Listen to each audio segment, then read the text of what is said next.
Então vamos falar aqui sobre a onda P. Então se a gente está falando sobre a onda P, a gente está falando sobre despolarização atrial. Lembrando que isso que é a onda P. A onda P é quando cada célula atrial tem o seu próprio potencial de ação, mas quando elas fazem isso de forma sincronizada, todo mundo despolarizando ao mesmo tempo, vão coalescer aqueles potenciais de ação a nível celular e formar um vetor de despolarização do átrio. Lembrem que o vetor tem duração, intensidade e direção. Tá joia? Então vamos falar aqui sobre quais seriam o normal, né? Quais seriam a duração, direção e intensidade normal do vetor de despolarização da onda P, da despolarização atrial. Lembrando que o estímulo atrial normal nasce no nosso sinusal. E eu já adianto para vocês aqui algumas características do ritmo sinusal normal, que vai ser a onda P que nasce no nosso sinusal. A onda P nasce no nosso sinusal e a partir de lá, no ritmo sinusal, ela se propaga, o estímulo se propaga para os átrios, gerando a onda P, e depois para o átrio ventricular e ventrículos através dos ramos direito e ramo esquerdo. Então os vetores têm direção, intensidade e duração. Está representado aqui em azul o vetor do QRS, o vetor ventricular. A gente já aprendeu, por exemplo, a direção desse vetor ventricular, que é o eixo cardíaco. A gente viu na aula de eixo. Agora a gente vai falar sobre a direção, intensidade e duração normal da onda P. Então vamos falar primeiro sobre direção.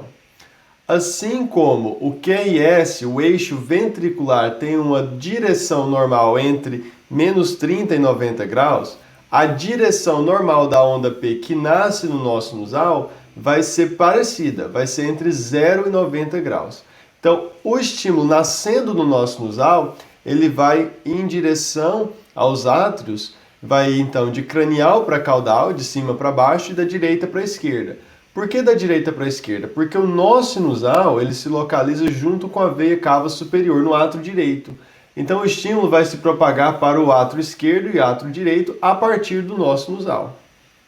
Tá bem? Então isso é quando a onda P nasce no nosso sinusal. E a gente vai utilizar essa propriedade inclusive na aulas de ritmo para descobrir quando que a onda P nasce no nosso sinusal, quando que é um ritmo sinusal e quando não é.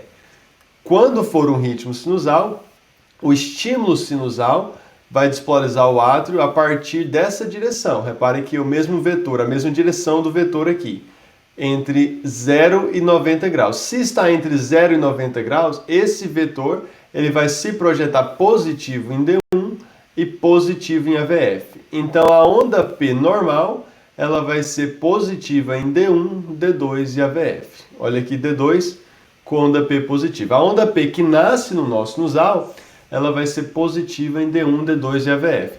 Por isso que quando a gente estava fazendo a aula de eixo e a gente viu um desvio do eixo para a direita ou para a extrema direita, a gente quis saber sobre a onda P.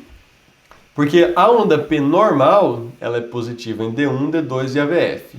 Se ela estiver invertida em uma dessas derivações, em D1, por exemplo, aí a onda P também tem um eixo anormal. E a gente aprendeu que isso aí seria dextrocardia ou inversão dos eletrodos de membros. Está lá na aula de eixo esse conteúdo.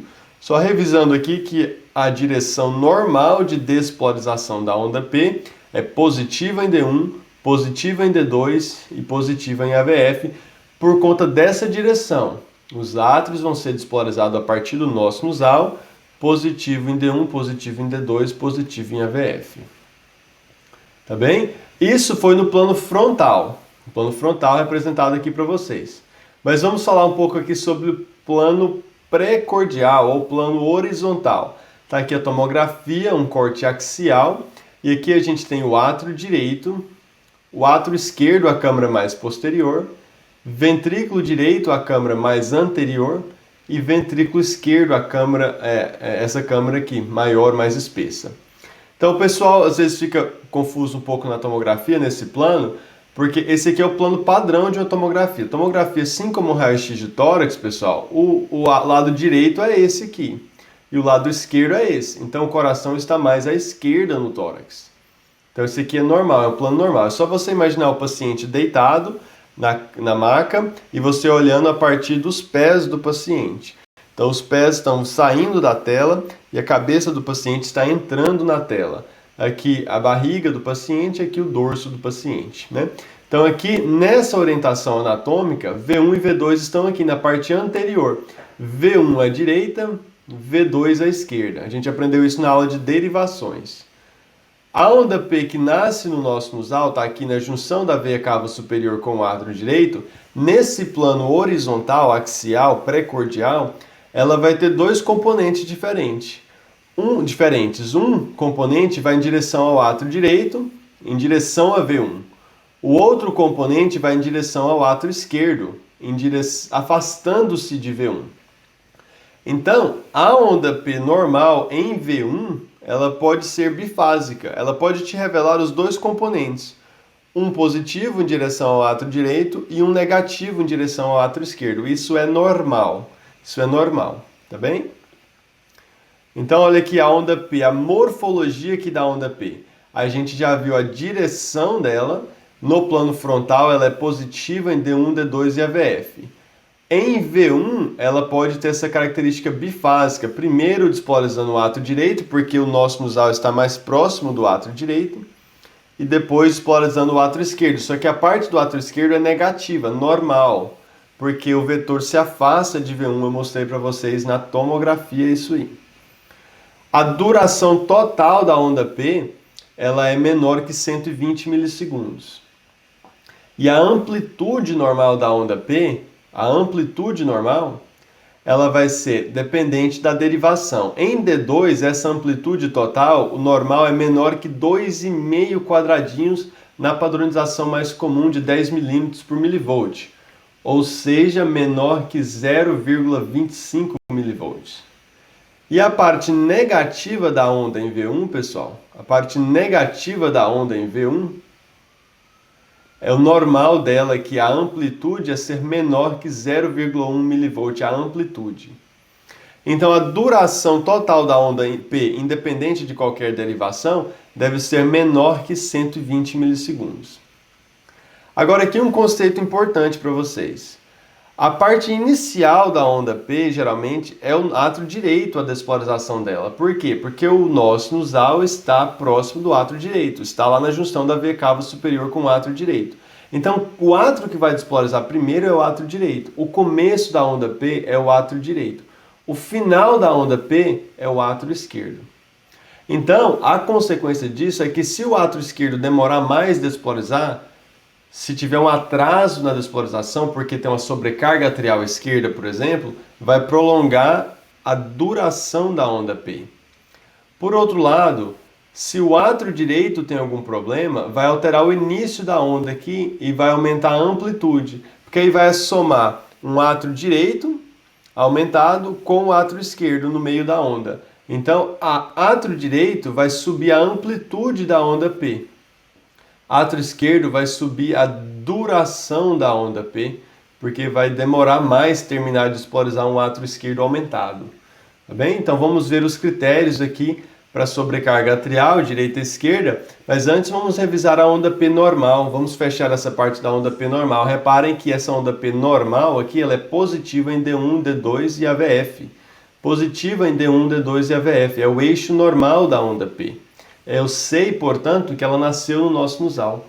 Ela nasceu no nosso sinusal porque ela é positiva em D1, D2 e AVF. E ela é negativa em AVR. Isso aqui é normal. E a duração dela, pessoal? Qual que é a duração dessa onda P aqui? É de 2 quadradinhos ou 2,5 quadradinhos. Então, é uma duração da onda P aqui normal.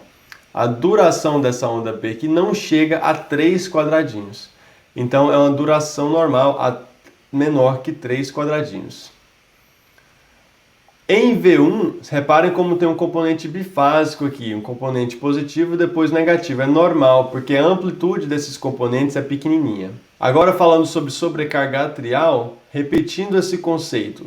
Sobrecarga atrial direita, o átrio direito é a parte inicial da onda. Então, se aumentar o átrio direito, vai subir aquele componente inicial da onda, vai se juntar ao átrio esquerdo e vai aumentar a amplitude da onda atrial, da onda P. A sobrecarga atrial esquerda vai prolongar a duração, porque o átrio esquerdo é o final da onda P. Se demora um pouco mais de despolarizar o átrio esquerdo porque ele está sobrecarregado, aí prolonga a duração da onda P total. Em V1, a parte negativa da onda a gente aprendeu que é o átrio esquerdo. Mostrei para vocês na tomografia, lembra? Sai do nosso sinusal e vai para o átrio direito, positivo em V1. Sai do nosso sinusal e vai para o átrio esquerdo, aí o átrio esquerdo está posterior, V1 está anterior. E aí a gente tem a parte negativa da onda em V1 é a despolarização do átrio esquerdo. Então vai aumentar a duração e a amplitude dessa parte negativa em V1. Vamos aprender esses critérios aqui. Então, o critério de sobrecarga atrial direita é isso. É uma onda P alta, amplitude alta em D2, maior que 2,5 mV. Olha, 2,5 milímetros, ou 0,25 mV. Olha aqui. Vou pegar o começo da onda P aqui, aí tem aqui um quadradinho, 2, 3, 4. 4 quadradinhos, pessoal. Na escala mais comum, de 0,1 mV cada milímetro, né? 10 milímetros por milivolt. 4 milímetros aqui representam 0,4 mV. Então aqui, maior que 0,25 mV em D2, a amplitude é uma sobrecarga atrial direita. E a gente tem também que essa onda de alta amplitude, por ser representativa de uma sobrecarga atrial direita, ela tem um nome na literatura de onda P pulmonale, tá certo? Esse nome está cada vez menos em desuso, porque a gente sabe que hipertensão pulmonar, de onde surgiu essa onda aí, essa nomenclatura, perdão, não é a única causa de sobrecarga atrial direita. Mas o nome, vocês vão ver na literatura P pulmonale como representando essa onda P de alta amplitude indicativa de uma sobrecarga atrial direita, tá certo? A minha recomendação pessoal seria não necessariamente usar esse termo, seria simplesmente dizer sobrecarga atrial direita, aumento da amplitude da onda P, porque tem várias outras causas e não só hipertensão pulmonar. Sobrecarga atrial esquerda, pessoal, a gente já viu, vai prolongar a duração da onda P em D2, maior ou igual a 3 quadradinhos, olha aqui, 1, 2, 3, 4.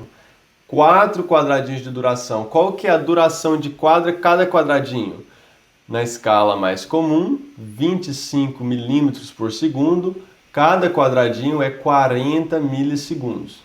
Então, 4 quadradinhos, a gente contou aqui, seriam 160 milissegundos. Acima de 120 é uma sobrecarga atrial esquerda, tá certo? Esse entalhe aqui é característico também da sobrecarga atrial esquerda, mas não é necessário. Desde que ela esteja longa, acima de 120 milissegundos, é uma sobrecarga atrial esquerda. E a nomenclatura antiga aqui para essa onda é a onda P mitrale. Por quê? Porque estenose mitral reumática era a causa mais comum, principalmente em décadas e séculos passados, né? E também até hoje em dia é a causa mais comum de estenose mitral em países em desenvolvimento, é a estenose mitral reumática. Mas de longe não é a causa mais comum agora de sobrecarga atrial esquerda.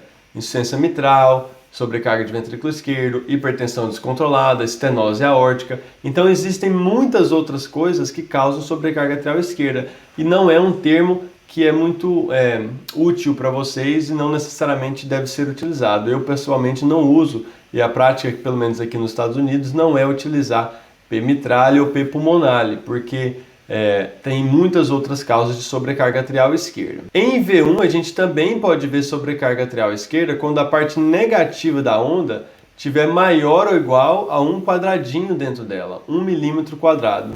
Então, se a duração e a amplitude forem maior que 1 milímetro, a duração maior que 40 milissegundos, a amplitude maior que 0,1 milivolt, você consegue colocar um quadradinho dentro dessa onda P. Então isso aí é uma sobrecarga atrial esquerda, tá certo? É uma sobrecarga atrial esquerda. Você não precisa ter os dois critérios, é um ou outro. Pode ter os dois, mas não necessariamente. Aqui você precisa, nesse critério aqui, que também é chamado índice de Morris, o critério você precisa caber um quadradinho dentro daquela onda P, do componente negativo. A duração e amplitude precisam ser maior que 1 milímetro. Vamos ver aqui o que causa essas sobrecargas atriais, pessoais, começando pela sobrecarga atrial esquerda. Então a gente viu que doença valvar do lado esquerdo vai causar uma sobrecarga atrial esquerda, como insuficiência ou estenose mitral. Mas qualquer outra condição discussão que causam sobrecarga de ventrículo esquerdo, a gente vai ver causas de sobrecarga de ventrículo esquerdo em aulas futuras, todas essas causas sobrecarregando o ventrículo esquerdo também sobrecarregam o átrio esquerdo. Então, hipertensão arterial, estenose aórtica, miocardiopatia hipertrófica, insuficiência cardíaca com fração de ejeção preservada. Tudo isso são situações, todas essas situações causam sobrecarga do ventrículo esquerdo e, por consequência, podem causar sobrecarga atrial esquerda também. E a sobrecarga atrial direita a mesma coisa, doença valvar principalmente tricúspide e todas as causas de sobrecarga ventricular direita, como estenose pulmonar, tetralogia de Fallot e a causa importante é a hipertensão pulmonar, tá certo? Pode ser arterial primária, pode ser hipertensão arterial secundária, pulmonar secundária e assim por diante. Mas sobrecarregou o ventrículo direito, pode sobrecarregar o átrio direito também, causando um critério de sobrecarga atrial direita também. Certo? Vamos falar aqui para fechar essa aula sobre o intervalo PR. Intervalo PR é o tempo normal que leva para o átrio iniciar a sua despolarização e o ventrículo começar a sua despolarização. Então, o intervalo PR normal é do começo da onda P até o começo do QRS. E o que representa esse intervalo? Quais são os dois componentes do intervalo PR? Em primeiro lugar, a onda P em si, o tempo que leva para despolarizar o átrio. Mas repare que quando a gente acaba de despolarizar o átrio, já não começa de imediato o QRS, não começa de imediato a despolarização ventricular, não. Tem um retardo entre terminar o átrio e começar o QRS, começar o ventrículo. Esse retardo ele é fisiológico. O nó atrioventricular ele pausa o estímulo elétrico ali por um tempo, até dar tempo do ventrículo encher apropriadamente, e depois inicia-se a sístole ventricular. Isso é fisiológico. Então o intervalo PR tem dois componentes, a despolarização atrial, a onda P, que a gente já viu, e depois esse retardo fisiológico, que é o que a gente chama de segmento PR. Segmento, quando você vê essa palavra, não tem onda dentro de segmento, só tem o segmento. Então, entre o final da P e o começo do QRS é o segmento PR. E o intervalo PR, que o normal é entre 120 e 200 milissegundos, o intervalo PR é do começo da onda P até o começo do QRS. Tá bem? O tempo que leva para começar a despolarização atrial e começar a despolarização ventricular. Olha o exemplo aqui, pessoal. Do começo da onda P até o começo do QRS está representado nessa linha azul aqui. Tem 4 quadradinhos. 4 quadradinhos, cada um deles é 40 milissegundos na padronização mais comum. Então, a gente está falando de 160 milissegundos, que é um tempo normal do intervalo PR. Então, e aí, pessoal, tudo bem? Vamos então para a nossa aula prática de onda P e intervalo PR. Aqui a gente vai focar na onda P, duração, direção e intensidade, e também no intervalo PR, na duração do intervalo PR. Então vamos começar por esse eletro em uma mulher de 43 anos com dor precordial atípica. Primeira coisa que a gente vai avaliar é a direção da onda P, o eixo da onda P. Então a gente vê que essa onda P é levemente positiva em D1 e D2 e levemente positiva em AVF, tá bem? Então é onda P normal. A direção dela, pelo menos, que é o que a gente está avaliando aqui, ela está normal. Vocês vão ver na literatura em alguns lugares que eles falam que a onda P, o eixo normal é de 0 a 75 graus. Tranquilo. Eu falo de 0 a 90 simplesmente para facilitar a didática, porque como que você vai determinar se a onda P está a 75 graus, tá certo? Então, você não precisa olhar necessariamente a VF, você pode olhar D1 e D2, basicamente, mas se você vê ela positiva nessas duas derivações, você tem um eixo da onda P normal, ou se você quiser ser mais completo, D1, D2 e a VF estando positivo, prova para você que ela está entre 0 e 90 graus, que é um eixo normal da onda P, tá bem? Então, nesse caso aqui, estando positivo nessas três derivações, é um eixo de onda P que está normal. Qual que é a duração dessa onda P? Ela começa aqui, vamos escolher essa aqui, por exemplo, ela tem em torno de 2 quadradinhos pequenos. Então, ela tem menos que 120 milissegundos ou menos que 3 quadradinhos. É a onda P de duração normal também. E, por fim, a amplitude dela é menor que 2,5 quadradinhos em D2. Ela tem 1 quadradinho aqui, nesse caso. E ela é menor que 1 milímetro de amplitude e duração em V1. Então, não tem uma sobrecarga atrial esquerda. Então, essa onda P aqui está normal. tanto na sua direção, na duração menor que 120 milissegundos e na amplitude menor que 2,5 em D2 e menor que 1 quadradinho de duração e amplitude na parte negativa da onda em V1. Essas são as características de uma onda P normal. E o intervalo PR? Vamos medir o intervalo PR aqui? Então, aqui tem, vamos pegar em D2 aqui. A gente pega do começo da onda P, que eu vou marcar aqui, nessa linha, nessa primeira linha aqui, e vou levar até o começo do complexo QRS. Do começo da onda P até o começo do complexo QRS. Trazendo para cá para ficar fácil de medir, a gente vê que deu 4 quadradinhos pequenos. Então, deu 160 milissegundos, intervalo PR normal, entre 0 e 200 milissegundos. Tá bem? Entre 0 e 200 milissegundos é o intervalo PR normal. Vamos ver esse próximo eletro aqui, de um paciente que foi fazer um teste ergométrico. E no eletro de base, a gente olhando a onda P, ela está positiva em D1. Não vejo essa onda em D2, ela está isoelétrica. E ela está negativa em AVF. A onda P está negativa em AVF, quer dizer que ela está uma onda P que ela não é de morfologia sinusal. Ela não é uma onda P que tem a característica de onda P que nasce no nosso sinusal. Porque a onda P que nasce no nosso sinusal tem aquele eixo entre 0 e 90 graus que eu falei para vocês. Tá bem? Então, nesse caso aqui, a gente não pode falar que essa onda P tem uma direção, um eixo normal. Ela não é de origem sinusal, porque ela está negativa em AVF. A gente vai ver depois que isso aqui poderia falar que é um ritmo ectópico atrial. Nasceu em algum outro lugar do átrio, só não foi no nosso sinusal, porque ela está negativa em AVF aqui. Tá bem? As outras características da onda P aqui, a gente não vai julgar muito, porque a gente só consegue julgar a sobrecarga atrial esquerda, sobrecarga atrial direita, aqueles outros critérios da onda P, se a onda P de origem sinusal. Se ela não nasceu no nosso sinusal, fica difícil para a gente fazer essa interpretação, porque ela nasceu em outro lugar. A gente não sabe como que seria a morfologia de um átrio normal a partir desse sítio de despolarização, porque a gente não sabe nem onde é esse sítio de despolarização. A gente sabe que não é sinusal, porque ela é negativa em AVF, tá bem? Então, esse aqui seria um ritmo atrial ectópico, porque a onda P aqui realmente tem uma morfologia que ela não encaixa com a morfologia de onda P sinusal, positiva em D1, D2 e AVF, tá certo? Então, o próximo é um homem de 70 anos. O intervalo PR é a mesma coisa. A gente não vai jogar intervalo PR aqui, porque essa onda P não nasceu no nosso sinusal. A gente só tem parâmetro para julgar sobrecarga atrial, intervalo PR normal, se é a onda P que nasceu no nosso sinusal. Quer ver outra situação?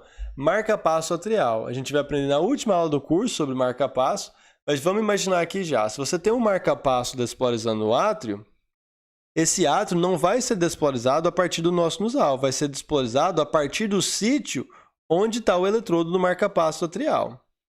Se esse eletrodo estiver em uma posição, a onda P vai ter uma morfologia X. Se o eletrodo do marca-passo estiver em outra posição, a morfologia da onda P seria diferente. Então, a gente não tem padrão para avaliar o que é onda P normal e o intervalo PR é a mesma coisa, quando você tem um ritmo atrial que não é sinusal, que nasceu em outro lugar no átrio. Tá bem?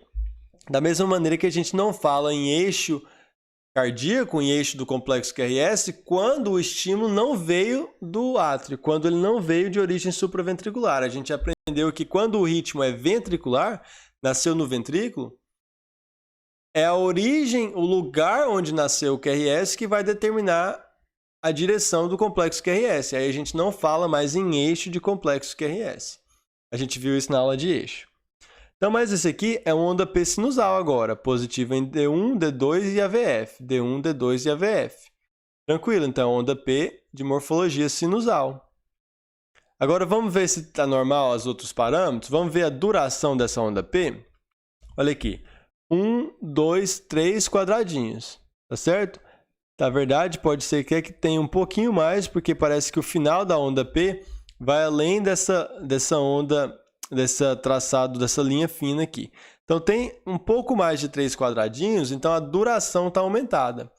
Tem sobrecarga atrial esquerda. Se você não confia em mim nessa lá em D2, ou você não concordou com a minha medição lá da onda P, você pode ver também em V1. Em V1 a gente vê que o componente negativo da onda P está aumentado, tem mais que um quadradinho de duração e mais que um quadradinho em amplitude. Então, nesse caso, a gente tem sobrecarga atrial esquerda tanto em V1 quanto em D2. Não precisava ter os dois parâmetros.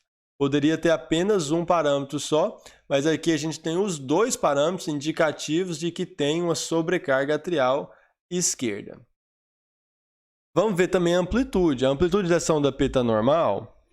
Tem que ter até 2 quadradinhos e meio de amplitude. Então, aqui a gente vê que a gente começa a medir ela aqui, vai até o topo da onda P. Então, deu aproximadamente 2 quadradinhos. Então, a amplitude em si está normal. Não tem uma sobrecarga atrial direita. Agora, a gente viu sobrecarga atrial esquerda. E, por fim, a gente vai medir o intervalo PR, certo? Do começo da onda P até o começo do complexo QRS. Vamos trazer para cá para medir. Então, deu aproximadamente 200 milissegundos. Está no limite aí. Tá bem? Ver se eu medi isso aqui certo. É exatamente isso. Está no limite, tem aproximadamente 200 milissegundos. A gente vai ver alterações no intervalo PR na aula de bradiarritmias. Então, até aqui o intervalo PR, aqui dá para ver bem nesse aqui, ó. Essa onda P começa nessa linha espessa e o QRS talvez começa logo após a próxima linha espessa. Então, talvez está um pouquinho prolongado, talvez 210 milissegundos.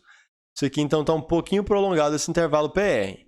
A gente vai ver isso na aula de bradiarritmias. Mas aqui, só para fechar aqui, ó, tinha uma sobrecarga, uma onda P sinusal, positiva em D1, D2 e AVF, ou seja, onda P que nasceu no nosso sinusal, mas a gente viu uma sobrecarga atrial esquerda, nesse eletro D3.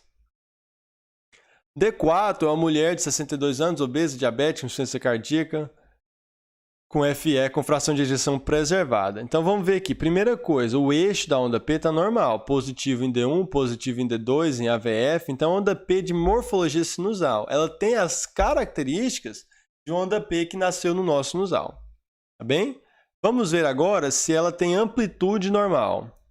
A amplitude da onda P está normal. Tem menos que 2,5 quadradinhos. E a duração dela? Aqui ela tem duração de aproximadamente 3 quadradinhos, 120 milissegundos.